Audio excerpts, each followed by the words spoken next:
பொதுநலம் விரும்பி நேயர் அனைவருக்கும் வணக்கம். நான் உங்கள் இஎஸ்பி பேசுகிறேன். நம்ம இன்றைக்கி என்ன பார்க்க போகிறோம் பார்த்தீங்கன்னா, சென்னையில் இருக்க உதயம் தேட்டரை வந்து இடிக்க போகிறாங்க. அதை பற்றி தான் இந்த வீடியோவில் பார்க்க போகிறோம். வாங்க வீடியோக்குள்ளே போகலாம். சென்னையில் வந்துட்டு ஒரு ஐகானிக்கான இடம்னு சொல்லி சொன்னாலே வந்துட்டு உதயம் தேட்டர்னு சொல்லி சொல்லுவாங்க. நீங்கள் அசோக் பில்லரில் வந்துட்டு எங்கே இருக்கீங்க அப்படின்னு சொல்லி யாராவது உங்களை கேட்டாலே நீங்கள் வந்து உதயம் தேட்டர் வாசலில் இருக்கேன் அப்படிங்கிற மாதிரி தான் வந்துட்டு யாராக இருந்தாலும் வந்து மென்ஷன் பண்ணி சொல்லுவாங்க. நான் இங்கே உதயம் தேட்டர் வாசலில் இருக்கேன், நீங்கள் எங்கே இருக்கீங்க வாங்க அப்படின்னு சொல்லிட்டு ஒரு லேண்ட்மார்க்காகவே வந்துட்டு சென்னையோட லேண்ட்மார்க்காகவே வந்து அந்த இடம் இருந்தது.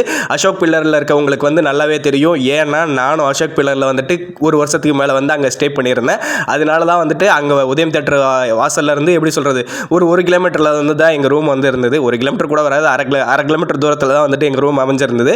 அப்போ வந்துட்டு நாங்கள் நைட் ஷோ போகணும் அப்படின்னா எங்கேயுமே வந்துட்டு வெளியே தேட்டர் போகிறதுக்கு வந்துட்டு பைக்கில் போகணும் செய்யணும். இதுவே உதயம் தேட்டர் இருந்தால் நாங்கள் டிக்கெட் புக் போயிட்டு அப்படியே டேரெக்டாக ரூமுக்கு வந்துடுவோம். அதனாலேயே வந்துட்டு அந்த தேட்டர் வந்து எனக்கு ரொம்ப பிடிச்ச இடம். உங்களுக்கு பிடிச்சிருந்ததுன்னா வந்து கீழே வந்து கமெண்ட் பண்ணுங்கள். அது மட்டும் இல்லாமல் இந்த உதயம் தேட்டர் வந்துட்டு 27/5/1983 வந்து கட்டப்பட்டுச்சு. கிட்டத்தட்ட 41 வருஷம் ஆச்சு அந்த உதயம் தேட்டர்.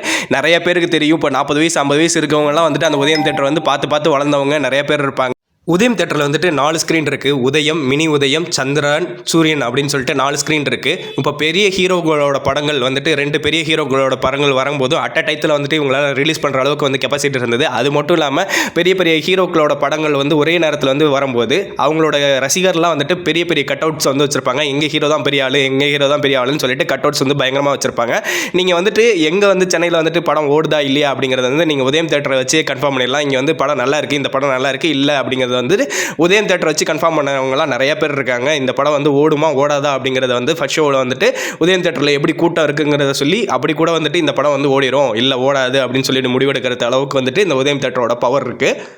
இந்த உதயம் தேட்டரோட ஏக்கர் எவ்வளோன்னு பார்த்தீங்கன்னா 1.36 ஏக்கரில் வந்துட்டு இந்த உதயம் தேட்டர் வந்து அமைஞ்சிருக்கு.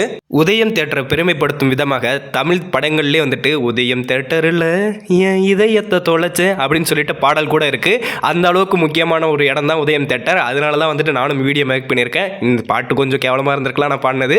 நீங்கள் சென்னை வாசியோ இல்லை சென்னைக்கு வந்து போனவங்களோ இந்த உதயம் தேட்டருக்கு வந்துட்டு எப்படியும் ஒரு படமாவது பார்த்துருப்பீங்க. உங்களுக்கு உதயம் தேட்டர் வந்து எவ்வளோ முக்கியமான இடம் அப்படிங்கிறத வந்து கீழே வந்து கமெண்ட் பண்ணுங்கள். அது மட்டும் இல்லாமல் நான் கடைசியாக உதயம் தேட்டரில் படம் பார்த்தது வந்து டோனியோட ஸ்டோரி தான். அந்த ஸ்டோரி தான் வந்து கடைசியாக வந்து நான் படமாக பார்த்தேன். நீங்கள் என்ன படம் பார்த்தீங்க அப்படிங்கிறத வந்து கீழே வந்து கமெண்ட் பண்ணுங்கள்.